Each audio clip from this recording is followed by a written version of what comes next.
नमस्कार, आप देख रहे हैं ओपन बुक भारत न्यूज। मैं हूं आपके साथ रेखा बिष्टे। लाहौरिया घाट में जुआरियों का पत्रकारों पर खतरनाक हमला, बम फेंके और कपड़े फाड़े। लाहौरिया घाट में जुआरियों ने स्थानीय पत्रकारों पर जानलेवा हमला कर दिया। घटना कठनी वेलपारा नदी के किनारे हुई, जहां पत्रकार खबर इकट्ठा करने गए थे। हमलावरों ने बम फोड़े और पत्रकारों के कपड़े फाड़ डाले।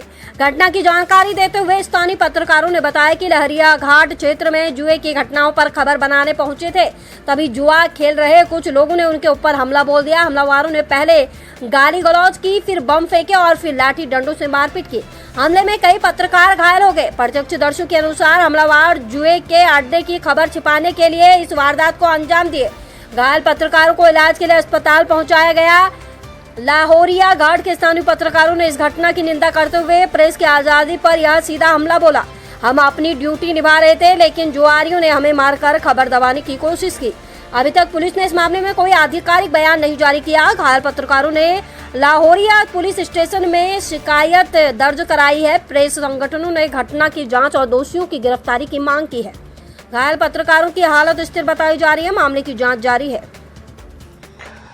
অতি আচৰিত ঘটনা এটা লাহৰীঘাটৰ দৰে ঠাইত আজি আমি সাংবাদিকসকলে এটা বাতৰি পৰিৱেশন কৰিবলৈ গৈ ভয়ংকৰ আক্ৰমণৰ সন্মুখীন হ'ব লগা হৈছে।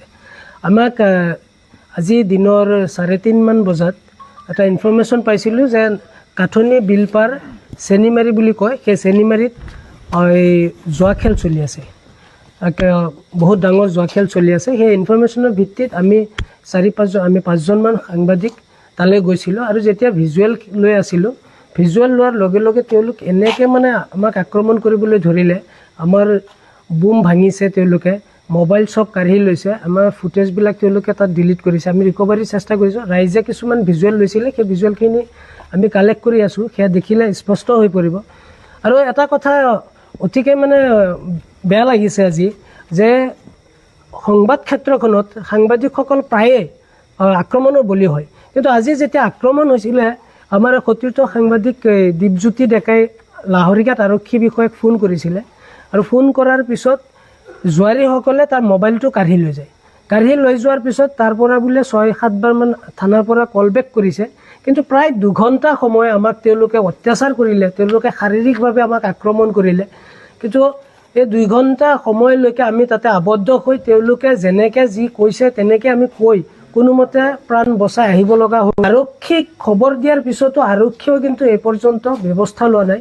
পৰৱৰ্তী সময়ত আমি লাহৰীঘাট আৰক্ষীক অৱগত কৰিছোঁ। লাহৰীঘাট আৰক্ষীয়ে তেওঁৰ ঠাই নহয় বুলি কৈছে। উপায়ন্তৰ হৈ আমি ভেলুগুৰি আৰক্ষী থানাত এজাহাৰ দিছোঁ। আৰু ইমানে যদি সাংবাদিকতাৰে নিৰাপত্তা নাই জুৱাৰীসকলৰ, তেনেস্থলত সাধাৰণ লোকে কেনেকৈনো মাৰপিট কৰিছে, কিছুমানে মূৰত জখম পাইছে, মোৰ এয়া হাতত ফুলি গৈছে, তেওঁলোকে পিঠিত আঘাত পাইছোঁ। গতিকে তেওঁলোকে যেতিয়া মাৰপিট আৰম্ভ কৰিছে, পিছত আমি উপায়ন্তৰ হৈ তেওঁলোকে যেনেকৈ ক'বলৈ দিছে তেনেকৈ তেওঁলোকক কৈ আছোঁ। আৰু এই ঘটনা সন্দৰ্ভত আমি ইতিমধ্যে এজাহাৰ দাখিল কৰিছোঁ।